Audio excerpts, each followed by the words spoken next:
Devin talked a bit about after the Georgia loss that, just stick to facts, don't get emotional about it. Mm-hmm. What did you see from your team after that game when they did address that game?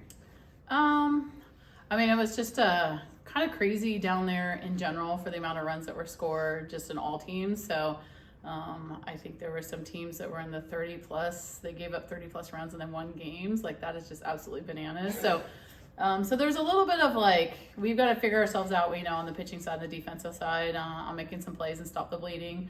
The other part of what just happened down here, was there a wind tunnel? What was going on? So I think it was kind of super cool that our team never gave up, and we were in all those games inning by inning, which is crazy when you look at the scores. But we make a couple base running mistakes, or we do this, and all of a sudden it could be a 15-14 game. It was just really crazy. It was like a boxing match down there. So I think we took a lot of the positives out of it, and then where do we need to shore up some things, so a pitch here, a play there, and then we can eliminate that inning to get a little bit longer, and then get back in the dugout and swing, because that's what we've been doing all along and pretty consistent. And so but what I did is just there was just no give up, there was no frustration, it was just all about how can we grow and how can we get better. And I think we'll take that into this weekend for sure.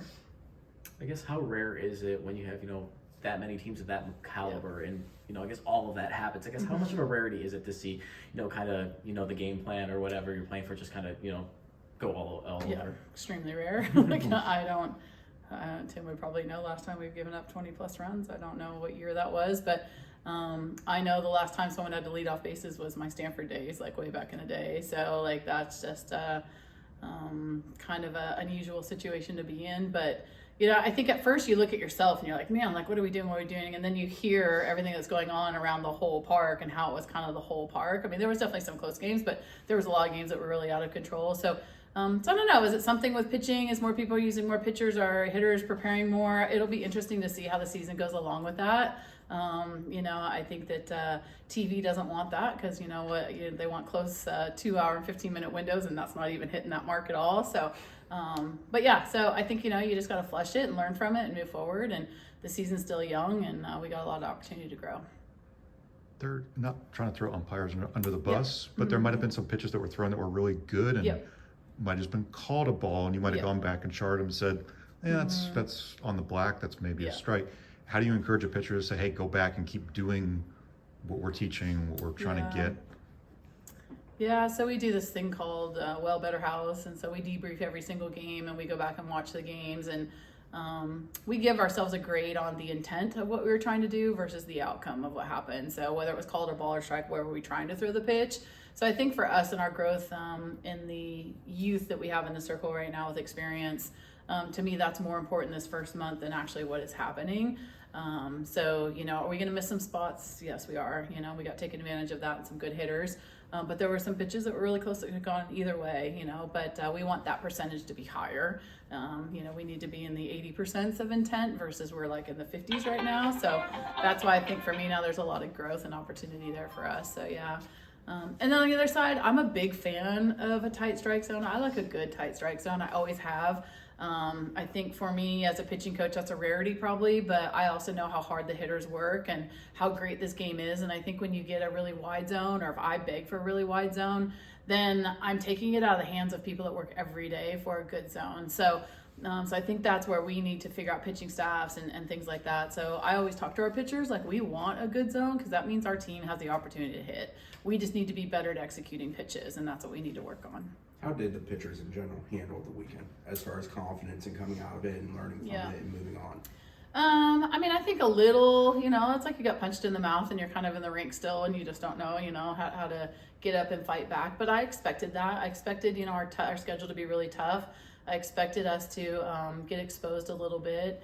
And I also wanted to put ourselves in a lot of different positions. So there's times maybe I could have gone to an Allison or experienced pitcher, but I decided to get Mimi in there. I decided to get other people in there to try to put McKenna, extend McKenna, try to do some things that I need to see what we're capable of against really good hitting teams, so then I know what we need to work on.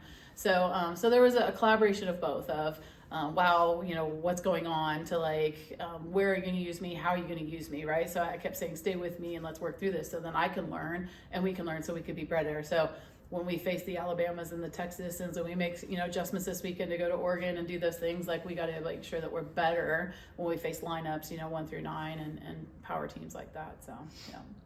Devin talked about how important it was that the younger players kind of got that experience last weekend, Yeah. being in, you know, not the most comfortable situations, stuff like that. Yeah. I guess going into this weekend and, you know, a different tournament than last weekend, you know, is there kind of an expected, you know, different change from, you know, attitude and stuff like that on the field from when they came into the tournament last week? If that makes sense, I jumbled that up. Yeah, no, I think, you know, it's, we play a tough schedule and we ask for a tough schedule because we know that that's going to help us move the needle a lot quicker for our team to grow. And so I think the big thing right now is we knew the only need everyone, right? We knew that the game was going to expose us a lot in areas that we needed to make sure that our upperclassmen were right there with our underclassmen, knowing like, man, I was here as a freshman, sophomore too, and I knew what this was like. And, you know, stay with me as a teammate, stay with me as a coach, we'll grow and we'll get better. So looking forward this weekend to have better first pitch strike percentages, better back-to-backs, like little things that, you know, may not result in wins, but they result in the process. And if we can do that, and then your seniors are with you doing that, they could see the growth in that, then you start to build as a team and you have chemistry as a team. And so regardless of the outcome last weekend, just the level of play and the speed of it and the strength of it is something that they needed to see so we can make those adjustments moving forward. Yeah. So the technology, how do you think that's going so far? I know it kind of cut out a little bit on you in Tampa. Is that a concern, or how do you deal with It's a that? concern, yeah. How do we deal with it? It was crazy. It was you go in there pretty comfortable with something, and then you had to divert before the first pitch is even thrown. And I think that's what you prepare for adversity-wise all along. It's like, so our things aren't working. We got to figure out another way to get information in. And again, I was really surprised by our freshmen. Like Danley was out there, and we had all the technology not working. And instead of her freaking out, she just kind of put a smile on, okay, now what do we do? You know, and it was like pretty cool to see her in that moment. So as her skill set and her experience raises, I know you got someone pretty calm, cool, and collected in a moment, which was really nice to see. So yeah. We're making some adjustments on the technology piece right now. And the technology that we used did not work. So we're going to go to another system this weekend and see if that can work. And there's a lot of teams across the country that are doing that right now too. So yeah.